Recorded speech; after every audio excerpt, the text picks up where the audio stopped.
Okay.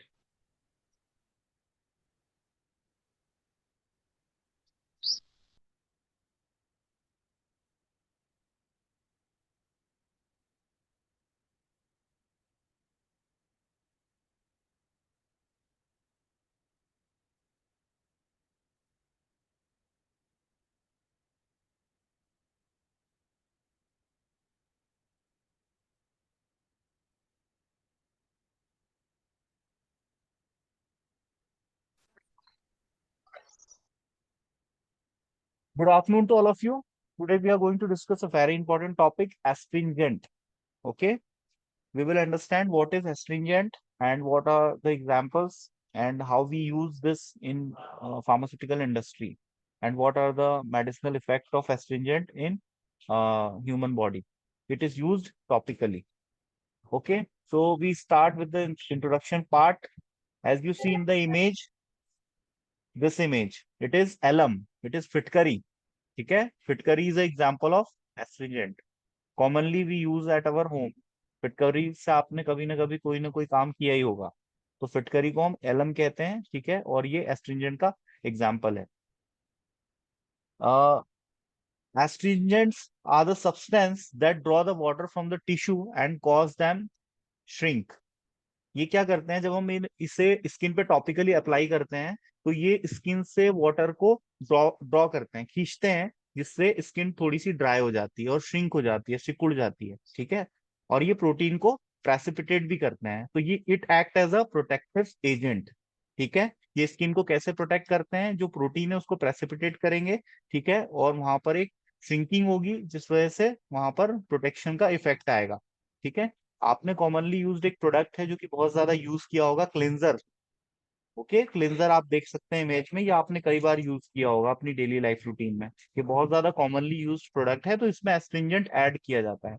Cosmetic industry में astringent का बहुत ज्यादा यूज होता है, क्योंकि ये टॉपिकल एप्लीकेशन के लिए यूज किया जाता है। टॉपिकल एप्लीकेशन मींस स्किन पे यूज किए जाना। ठीक है, आपको मैंने जब रूट ऑफ एडमिनिस्ट्रेशन बताया था तो different routes of drug administration बताए थे, जैसे ओरल रूट हुआ, नेजल कैविटी हुआ, टॉपिकल हुआ, सिस्टेमिक हुआ। In case of systemic, drug directly goes to the blood stream. In case of topical, we apply lotions, liniments, and creams, night creams, moisturizers on the skin.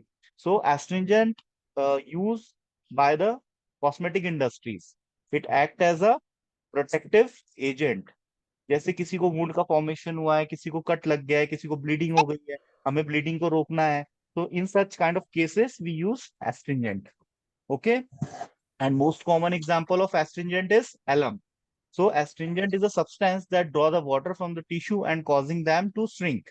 Okay, using astringent product after cleansing can temporarily tighten the skin and shrink the pores and remove the oil. Astringent can be used in drying effect of the skin and it is not suitable for the all type of skin. क्यों? क्योंकि astringent क्या है, drawing cause करता है। Hello, आवाज साफ आ रही है? Yes sir. ओके, एस्ट्रिंजेंट क्या है, ड्राइंग कॉज करता है, तो स्किन डिफरेंट टाइप्स की होती है। ऑयली स्किन होती है, ठीक है, ड्राई स्किन होती है। तो जो ड्राई स्किन होती है उस पर हम यदि एस्ट्रिंजेंट का यूज करेंगे तो और ज्यादा ड्राई हो जाएगी, और ज्यादा ड्राई होने की वजह से ड्राइनेस बढ़ जाएगी, तो स्किन की जो क्वालिटी है, उसका जो टेक्सचर है वो रफ हो जाएगा।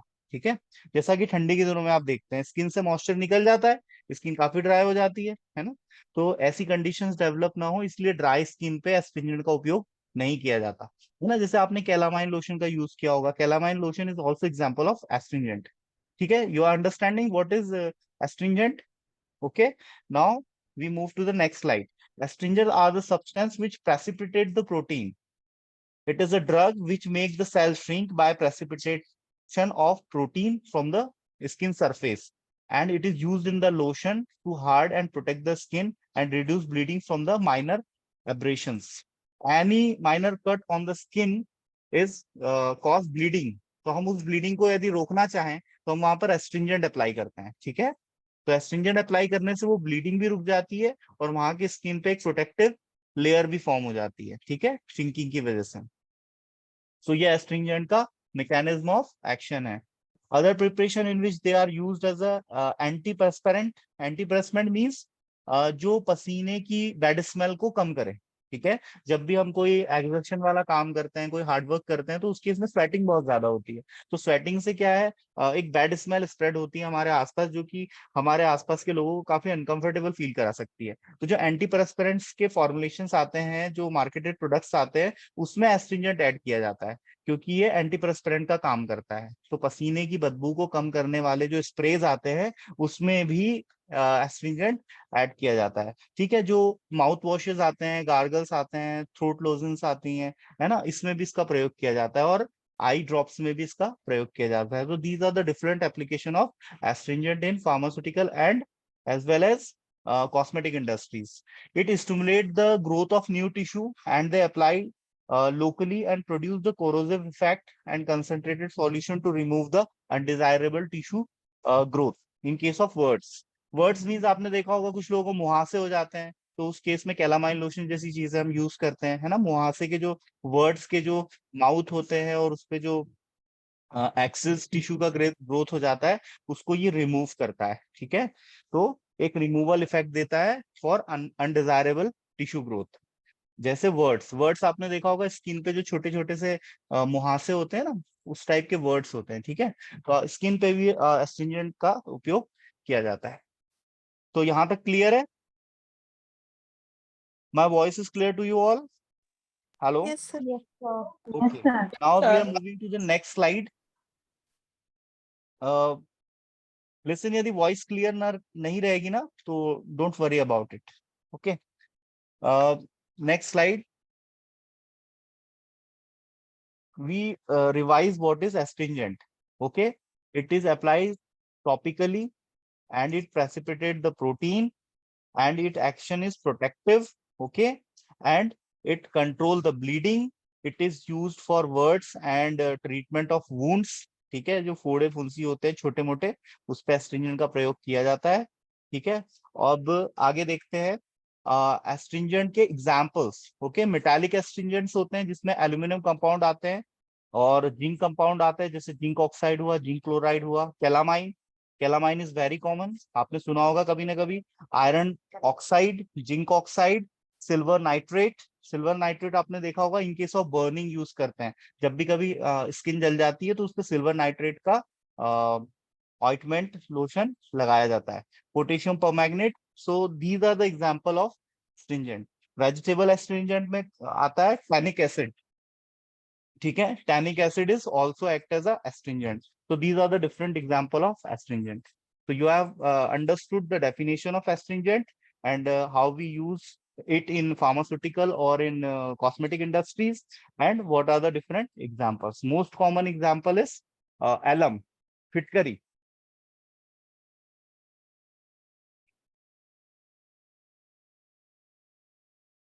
So this is most common example. Okay, metallic astringent, aluminum compound, zinc compound, calamine, and others. Others category में आएगा सिल्वर नाइट्रेट, पोटेशियम परमैग्नेट, कैलामाइन में आएगा आयरन ऑक्साइड, जिंक कंपाउंड में आएगा जिंक ऑक्साइड, जिंक क्लोराइड, और aluminium compound में आएगा aluminium acetate और एल्यूमिनियम क्लोराइड। सो ये एग्जांपल्स, आप इसका स्नैपशॉट ले लीजिएगा। अदरवाइज मैं आपको लेक्चर तो प्रोवाइड करूंगा, तो वहां से आप स्नैपशॉट ले सकते हैं, तो कोई इशू नहीं है। अब आगे बढ़ते हैं।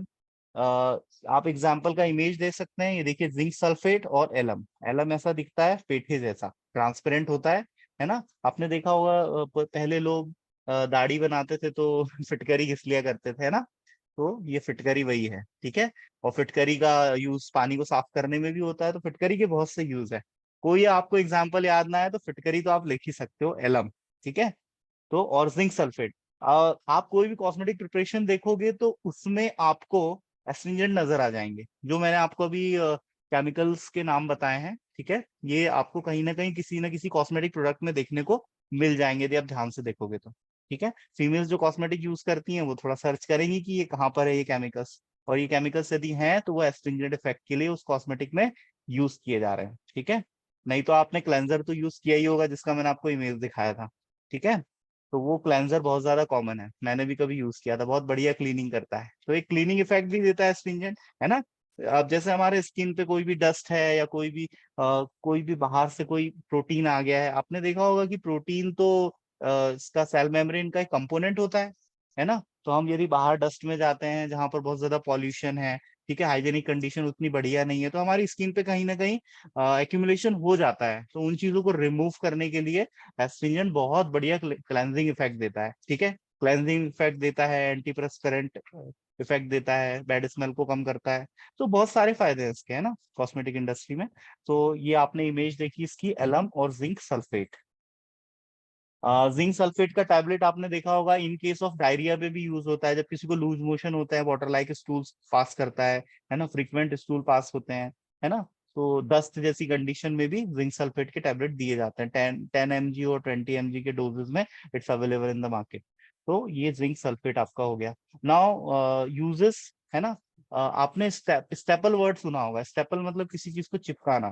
तो ये स्टैटिक एक्शन देता है, स्टैटिक इफेक्ट देता है। स्टैटिक इफेक्ट में क्या होता है, ये चिपक जाता है स्किन से और एक प्रोटेक्टिव लेयर फॉर्म कर लेता है, तो जहां वहां पर थोड़ा प्रोटेक्शन मिल जाता है। तो ये वुंड के केस में काफी हेल्पफुल होता है। जैसे कोई वुंड है, उसका ओपन सरफेस है, तो it is highly susceptible for further infections.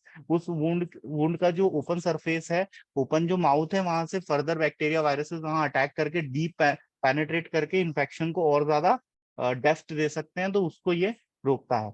Anti inflammatory effect देता है। इन्फ्लामेशन मीन्स होता है सूजन, ओके। इन्फ्लामेशन मीन्स सूजन, तो ये सूजन को भी कम करता है एस्ट्रिंजेंट, ओके।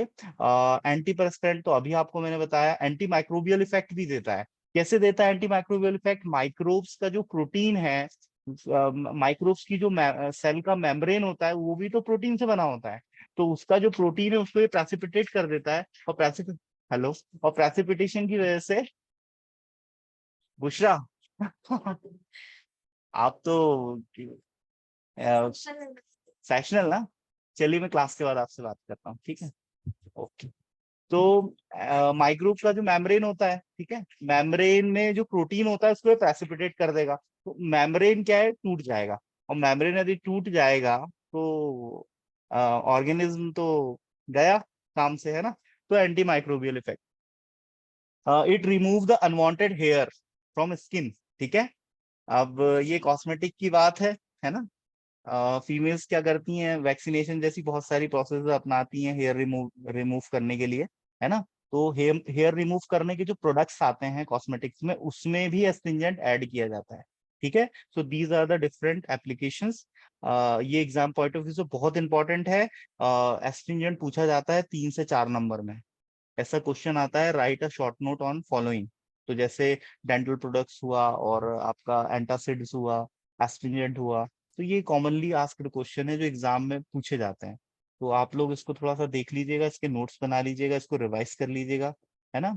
तो आपको समझ में आ जाएगा, बहुत इजी है ना। केवल आपको रिवाइज करना है और थोड़ा देखना है।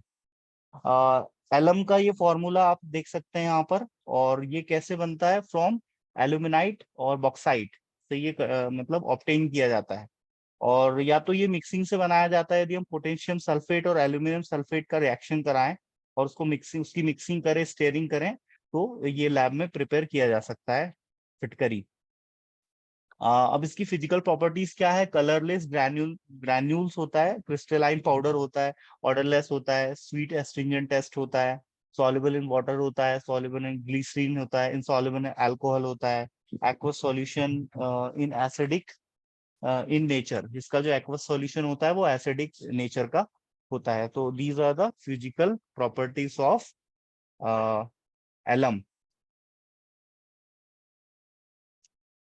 अब इसके यूजेस हैं, as a topical agent, as a astringent, preparation of toxoids, antiseptic formulation में यूज होता है। अभी मैंने आपको बताया एंटी माइक्रोबियल इफेक्ट है, तो हम इसको एंटीसेप्टिक प्रॉपर्टी के लिए यूज करेंगे।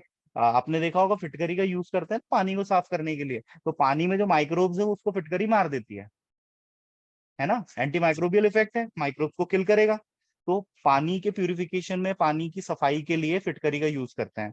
अब किसी ने सेविंग की, सेविंग के बाद में हल्का फुल्का कट लग गया, है ना, तो वहां पर माइक्रोब्स की ग्रोथ हो सकती है, इन्फेक्शन हो सकता है। तो उससे बचने के लिए दाढ़ी बनाने के बाद बढ़िया फिटकरी फेर लेते हैं चिकनी चिकनी, ठीक है, तो उससे काम बन जाता है। और अब हम नेक्स्ट देखते हैं एंटासिड। एंटासिड की एंटी मतलब अपोजिट, उल्टा, है ना। हम बोलते हैं ना यार वो बहुत एंटी जा रहा है, मतलब उल्टा, है ना। तो एंटासिड बेस नेचर के होते हैं, है ना। और बेस एसिड को न्यूट्रलाइज करता है, ठीक है। एसिड रिलीज होता है हमारे स्टमक में डाइजेशन के लिए, एसिड रिलीज नहीं होगा तो डाइजेशन नहीं होगा। और डाइजेशन हमारे लिए बहुत इंपॉर्टेंट है, क्योंकि डाइजेशन होगा तभी तो हम फूड से जो न्यूट्रिशन है उसको कंज्यूम कर पाएंगे। और वो स्टमक से हमारे ब्लड में जब न्यूट्रिशन जाएगा तभी तो हमारे हर सेल को न्यूट्रिशन मिलेगा और हमारी बॉडी उसको यूज कर पाएगी। तो डाइजेशन तो बहुत इंपॉर्टेंट है, और डाइजेशन के लिए इंपॉर्टेंट है एसिड का सिक्रीशन। पर कुछ ऐसी कंडीशंस होती है जिसमें एसिड ज्यादा सिक्रीट होता है, तो एसिड के एक्सेस सिक्रीशन की वजह से स्टमक का जो इंटरनल म्यूकस मेम्ब्रेन है उसमें इरोजन कॉज हो सकता है, और उस इरोजन की वजह से रैप्चरिंग हो सकती है, और वो रैप्चरिंग से जब एसिड कांटेक्ट में आएगा तो इट कैन कॉज पेन। तो एंटासिड क्या करते हैं, जो एक्सेस एसिड सिक्रीट हुआ है उसको न्यूट्रलाइज कर देते हैं, है ना। जैसे मैंने आपको यस्टरडे एग्जांपल में बताया था, आप यदि गर्म पानी में ठंडा पानी डालोगे तो गर्म पानी ठंडा होगा कि नहीं, क्योंकि उसको ठंडा पानी गर्म को ठंडा करेगा, वैसे ही। ओके है ना, ठीक है। Okay Bushra, bye. तो क्लास ले रहा हूँ, फिर बाद में बात करेंगे। तो एसिड जो एक्सेस सिक्रीट हुआ है उसको बेस जो है वो न्यूट्रलाइज करेगा, और उसकी जो इंटेंस इफेक्ट है, ठीक है, उसको कम करेगा। तो एंटासिड की डेफिनेशन इस हिसाब से क्या हो जाएगी, an antacid is any substance generally a base और basic salt which neutralize stomach acidity, they are used to relieve acid in digestion. मतलब जब इंडाइजेशन की कंडीशन डेवलप होती है तो उसमें एसिड ज्यादा रिलीज होने लगता है। जैसे कोई व्यक्ति बहुत ज्यादा अल्कोहल कंज्यूम कर ले, या कोई व्यक्ति बहुत ज्यादा स्पाइसी या बहुत ज्यादा फैटी फूड जब खाता है ना, जैसे मैरिजेस में जाता है व्यक्ति, वहां पर जो तेल यूज होता है ना, इस टाइप से, मतलब कभी भी कुछ ऐसा उल्टा सीधा खाने में आ जाए तो स्टमक हमारा अपसेट हो जाता है, और जब स्टमक अपसेट हो जाता है तो खट्टी डकारें आने लगती हैं। खट्टा मतलब एसिड, नींबू में एसिड होता है, संतरे में एसिड होता है, आंवले में एसिड होता है, ये सारी चीजें खट्टी है ना, इसमें एस्कॉर्बिक एसिड होता है। एक एसिड हमारे जो स्टमक में रिलीज होता है उसको हम हाइड्रोक्लोरिक एसिड बोलते हैं, HCl, ठीक है। तो हमारा जो स्टमक का जो पूरा गेम है वो HCl पे डिपेंड करता है। तो हमारे मुंह में जब HCl आने लगता है तो हमें खट्टी डकारें आती है, वो कितनी गंदी लगती है खट्टी डकारें, तो वो एसिड के एक्सेस सिक्रीशन की वजह से आती है। तो एसिड अब ज्यादा सिक्रीट हो रहा है, तो अब क्या करेंगे, या तो हम एसिड के सिक्रीशन को कम कर दें, है ना। जो सेल जैसे प्रोटॉन पंप इनहिबिटर्स हम यूज करते हैं, रेबिप्राजोल और पेंटेप्राजोल, पेंटोप डीएसआर। हाँ, लाइट तो आ गई लेकिन अंदर नेटवर्क नहीं है। बस और 15-20 मिनट की बची है, तो मैं चला जाऊंगा। तो स्टमक में जो एसिड रिलीज हो रहा है, स्टमक में जो एसिड रिलीज हो रहा है उसको हमको न्यूट्रलाइज करना है, ठीक है। तो या तो हम एसिड के सिक्रीशन को कम कर दें, तो जैसे पेंटोप डीएसआर और rabeprazole, pantoprazole, these are the different drugs. ये क्या करता है, प्रोटॉन पंप को इनहिबिट करता है। प्रोटॉन मतलब H+ आयन, H+ आयन जब रिलीज होगा और वो Cl से कनेक्ट करेगा तो HCl बनेगा, हाइड्रोक्लोरिक एसिड। तो हम क्या प्रोटॉन पंप इनहिबिटर का यूज करते हैं, जैसे रेबिप्राजोल और पेंटेप्राजोल। ये ड्रग्स क्या करते हैं, प्रोटॉन पंप को इनहिबिट करते हैं, हाइड्रोजन आयन की रिलीज को इनहिबिट करते हैं, जिस वजह से HCl का प्रोडक्शन ही नहीं होता, ठीक है। एक तो ये केस हो गया। दूसरा केस ये हो गया, जब एसिड प्रोड्यूस हो गया है तो हम उसको केवल न्यूट्रलाइज कर सकते हैं, तो उसके लिए हमें बेस देना पड़ता है ना। तो जो एंटासिड के टैबलेट्स आते हैं, कैप्सूल्स आते हैं, सिरप्स आते हैं, है ना, सस्पेंशन आते हैं, डिफरेंट डिफरेंट डोजेस फॉर्म में it is available in the market. तो जब हम ये कंज्यूम करते हैं तो जो स्टमक में एसिड रिलीज हुआ है वो न्यूट्रलाइज हो जाता है, और उसके न्यूट्रलाइजेशन की वजह से हमें काफी राहत मिल जाती है, रिलीफ मिल जाता है ना। तो ऐसी जो जब प्रॉब्लम होती है पेट में, जैसे जलन होना, और आपका पेप्टिक अल्सर के केस में भी हम एंटासिड यूज करते हैं, मैंने आपको बताया होगा प्रीवियस क्लासेस में। पेप्टिक अल्सर का केस हुआ, GRD हुआ, गैस्ट्रोइसोफेजियल रिफ्लेक्स डिजीज, तो ये डिफरेंट डिफरेंट कंडीशन है जिसमें हम एंटासिड यूज करते हैं। Now antacid are weak base that are used to neutralize the excess stomach acid. Most antacids are weak inorganic bases. इसके एग्जांपल्स है calcium carbonate, sodium carbonate, aluminium hydroxide, magnesium hydroxide, है ना। Magnesium hydroxide को milk of magnesia भी बोलते हैं, ठीक है। मॉम प्लस आता है, जेलुसिल लाइक फॉर्मुलेशन मार्केट में अवेलेबल होती है। आप कभी मेडिकल जाओ तो थोड़ा ध्यान देना। रिएक्शन ऑफ एंटासिड, ये रिएक्शन से जो एंटासिड करता है एसिड के साथ। एसिड कौन सा है, हाइड्रोक्लोरिक एसिड। तो जब हाइड्रोक्लोरिक एसिड से जैसे मैग्नीशियम हाइड्रोक्साइड जब रिएक्ट करेगा तो वो मैग्नीशियम क्लोराइड बनाएगा और वाटर बनाएगा। और कभी कभी गैसेस भी बनती है जिस वजह से एक एंटासिड का साइड इफेक्ट होता है फ्लैचुलेशन। फ्लैचुलेशन मतलब अफरा, मतलब गैस का फॉर्मेशन हुआ है, वो ऊपर चढ़ती है और कहीं भी अटक जाती है और चेस्ट में पेन होने लगता है ना। जब एसिडिटी होती है तो चेस्ट में गैस की वजह से पेन होता है ना, या स्टमक में भी पेन हो सकता है, तो वो गैस फॉर्मेशन की वजह से होता है। तो एंटासिड का एक साइड इफेक्ट भी है फ्लैचुलेशन, अफरा, मतलब गैस की प्रॉब्लम। देखो ना यहाँ रिएक्शन हो रहा है, रिएक्शन में वाटर बन रहा है, इट्स ओके, इसको तो हम एक्सक्रीट कर देंगे यूरिनरी सिस्टम से, बट जो गैस है वो कहाँ जाएगा, है ना। तो गैस थोड़ा सा हमें प्रॉब्लम करता है, तो ये एंटासिड का एक साइड इफेक्ट होता है। Now, mechanism of action. Antacid perform a neutralization reaction. They buffer gastric acid, rising the pH to reduce the acidity of the stomach. pH scale के बारे में मैंने आपको बताया था, जब 7 से ऊपर की तरफ जाएंगे तो बेसिसिटी बढ़ेगी, अल्कलाइन नेचर बढ़ेगा, और जब 7 से 1 की तरफ वापस नीचे आएंगे डाउन तो एसिडिटी बढ़ेगी। तो 7 से जैसे मैं नीचे आ रहा हूँ तो एसिडिटी बढ़ते चली जाएगी। यदि मैं 4 की बात करूँ, 3 की बात करूँ, 2 की बात करूँ, तो 2 जो वैल्यू है वो ज्यादा एसिडिक होगी। ठीक है। तो जो बफर्स होते हैं ये क्या करते हैं, पीएच को मेंटेन करते हैं। बफर सॉल्यूशन, जैसे हमारे ब्लड का भी पीएच होता है 4.7.4, है ना, तो उसको पीएच को मेंटेन करना बहुत जरूरी है। यदि ब्लड का पीएच फ्लक्चुएट होगा तो हमें प्रॉब्लम्स आने लगेंगी। तो पीएच को मेंटेन करने के लिए जो सॉल्यूशंस यूज किए जाते हैं उनको हम बफर सॉल्यूशन बोलते हैं। It maintain the pH in a particular range. Now we move to the next, causes of excess release of acid in the stomach. मतलब स्टमक में एक्सेस एसिड जो रिलीज हो रहा है उसके क्या क्या कारण हो सकते हैं। अल्कोहल कंजप्शन हो सकता है, जो लोग बहुत ज्यादा दारू पीते हैं उनका एसिड ज्यादा रिलीज होता है, उनको पेट की प्रॉब्लम हो सकती है। Eating certain kind of food, मैंने आपको बताया स्पाइसी और बहुत ज्यादा ऑयली फूड, है ना, तो वो भी कॉज करता है। स्मोकिंग, सॉरी, सर्टेन ड्रग्स जैसे एस्प्रिन, जो ड्रग बहुत ज्यादा एसिडिक नेचर के होते हैं, वो भी एसिडिटी कॉज करते हैं। और स्ट्रेस बहुत ज्यादा यदि हम स्ट्रेस लेते हैं तो भी उस केस में होता है। Antacid are available in different doses form, जैसे मैंने आपको बताया था, capsule, tablet, powder, chewable tablet और सस्पेंशन। ये डिफरेंट डोजेस फॉर्म में it is available in the market.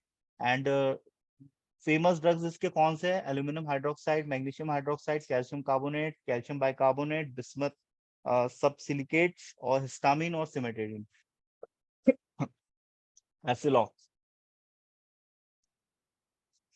Use of antacid कहाँ यूज करते हैं, जो हार्ट बर्न की प्रॉब्लम होती है ना एसिड की वजह से, मैंने आपको बताया था जीईआरडी, है ना, जब जो स्फिंक्टर होता है वो लूज हो जाता है जिस वजह से एसिड ऊपर की तरफ अपवर्ड मूवमेंट करके हमारे, या तो वो लंग्स में जा सकता है या तो हमारे माउथ में आ सकता है, जिस वजह से बर्निंग सेंसेशन फील होता है। तो in such kind of medical conditions we use antacid. दूसरा, ट्रीटमेंट और मैनेजमेंट ऑफ अल्सर, क्योंकि अल्सर में भी जो वुंड फॉर्मेशन हुआ है due to the attack of H pylori bacteria, तो उसकी वजह से जो इन्फेक्शन कॉज हुआ है उसमें भी जब एसिड टच करेगा तो बहुत ज्यादा बर्निंग सेंसेशन कॉज करेगा, तो उसको भी हम कम कर सकते हैं। साइड इफेक्ट ऑफ एंटासिड, इसके साइड इफेक्ट क्या है, अभी मैंने आपको बताया, बहुत ज्यादा एंटासिड यदि आप लोगे तो डायरिया हो सकता है, आपको इन्फ्लैचुएशन की प्रॉब्लम हो सकती है ना। तो ये इसके डिफरेंट डिफरेंट साइड इफेक्ट्स हैं। और जैसे इसमें कार्बोनेट्स भी होते हैं, तो कार्बोनेट जब रिएक्ट करेगा तो कार्बन डाइऑक्साइड गैस बनाएगा, तो जिस वजह से ब्लोटिंग की प्रॉब्लम, मतलब डकार आना और फ्लैक्चुएशन, है ना, ये प्रॉब्लम फेस कर सकता है। और जैसे कैल्शियम हुआ, इसमें कैल्शियम भी होता है, जैसे मैंने आपको बताया कैल्शियम हाइड्रोक्साइड, इस टाइप के जो इनऑर्गेनिक कंपाउंड्स मैंने आपको बताया जो एज अ बेस काम कर रहे हैं, तो इनके जो केमिकल रिएक्शंस होंगे तो उससे जो प्रोडक्ट बनेंगे उसके कुछ साइड इफेक्ट भी हो सकते हैं, तो वही हम यहाँ पर देख रहे हैं, है ना। तो calcium compound containing may also increase the calcium output in the urine, which might be associated with the kidney stone। अब जैसे कैल्शियम कंटेनिंग एंटासिड हम बहुत ज्यादा कंज्यूम करेंगे तो हमारी बॉडी में कैल्शियम का लेवल ब्लड में बढ़ जाएगा, और कैल्शियम के लम्फ बन जाएंगे और वो किडनी स्टोन कॉज कर सकते हैं, पथरी, पथरी की बीमारी। अब सोडियम, जैसे जो कंजेस्टिव हार्ट फेलियर के पेशेंट है, हाइपरटेंशन के पेशेंट है, हार्ट पेशेंट को डॉक्टर नॉर्मली कहता है कि आपको सॉल्ट कम खाना है, नमक कम खाना है, कम नमक खाओ। पर यदि हम एंटासिड यूज करते हैं तो एंटासिड में यदि सोडियम हमारे ब्लड में बढ़ेगा तो सोडियम बढ़ने की वजह से हाइपरटेंशन की प्रॉब्लम हमारी बढ़ जाएगी, है ना। तो और कंजेस्टिव हार्ट फेलियर, कोई हार्ट अटैक का पेशेंट है तो उसको हम इस टाइप के एंटासिड देते हैं जिसमें सोडियम का लेवल ब्लड में ना बढ़े। तो ये कुछ प्रिकॉशंस हैं जो हमें बहुत जरूरी है हमारे ध्यान में रखना जब हम एंटासिड यूज करते हैं। तो सेल्फ मेडिकेशन को हमेशा अवॉइड करना चाहिए, मन से कभी भी मेडिकल स्टोर से दवाई लेके नहीं खाना चाहिए, है ना, क्योंकि ऑलरेडी आपकी बॉडी में यदि कोई बीमारी है तो उसके हिसाब से आपको दवाई दी जाती है। तो डॉक्टर हमेशा पूछता है ना कि और कोई बीमारी तो नहीं है। अब कोई हार्ट का पेशेंट है, उसको अटैक आ चुका है, तो उसको ऐसा एंटासिड नहीं देंगे जिसमें सोडियम हो। कोई व्यक्ति है जिसको पथरी की प्रॉब्लम है, तो हम उसको ऐसा एंटासिड नहीं देंगे जिससे उसके ब्लड में कैल्शियम बढ़े। तो इन चीजों का ध्यान रखना बहुत जरूरी है, इसलिए सेल्फ मेडिकेशन कभी भी नहीं करना चाहिए। कोई भी सोचता है अरे क्या हुआ, पेट ही तो खराब हुआ है, ले लेता हूँ एंटासिड, ऐसा नहीं है ना। Self medication is always dangerous. तो डॉक्टर से कंसल्ट करके ही हमें मेडिसिन लेना चाहिए, या फार्मासिस्ट से भी आप कंसल्ट कर सकते हो, क्योंकि फार्मासिस्ट को भी मेडिसिन का अच्छा नॉलेज होता है। फार्मासिस्ट तो ऑल्सो मेडिसिन एक्सपर्ट, तो आप उससे भी सलाह ले सकते हो। अब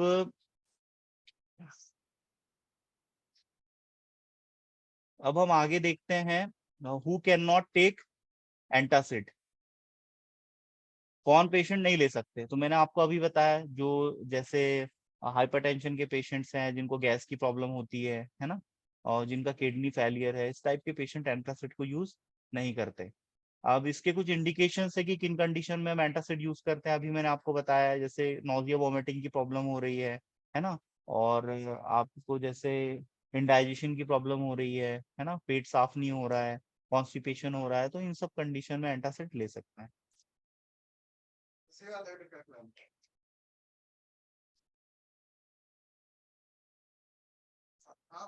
चलिए, समझ में आया आपको? हेलो, हेलो, आवाज साफ आ रही है?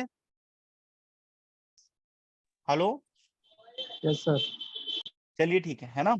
इट्स Yes, मैं sir. 5 से 10 मिनट का गैप लूंगा, फिर आपकी दूसरी क्लास शुरू हो जाएगी। Okay. Hello. Yes sir. Okay fine. हाँ जी सर। 10 मिनट बाद फिर मिलते हैं, ठीक है, 10-15 मिनट बाद, और क्लास होगी आपकी, ठीक है। बाय।